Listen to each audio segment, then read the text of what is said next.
रिमझिम पावसात गौतमी पाटीलने डान्स केलाय. तिने डान्सचा व्हिडिओ आता शेअर केलाय. त्यामुळे पावसाळ्यातील गौतमीचा हा डान्स पाहून चाहतेही खुश झाले.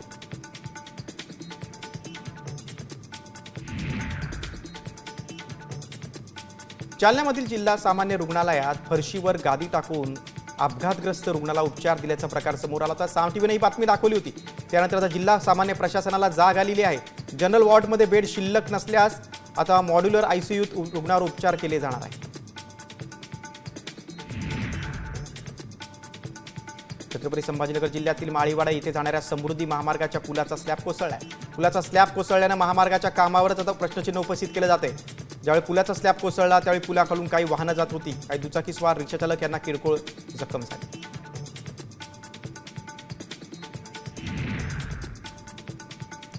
परभणीत कोरोनाचा पहिला रुग्ण सापडलाय. परभणीत डॉक्टरलाच कोरोनाची लागण झालेली. आरोग्य विभागाकडून आता कोरोना कक्ष सुरू करण्यात आलेला आहे आणि तपासण्याने सुरुवात झालेली आहे. Antigen kit, PPE kit, oxygen बेडची रुग्णालयात सुविधा उपलब्ध करून देण्यात आली.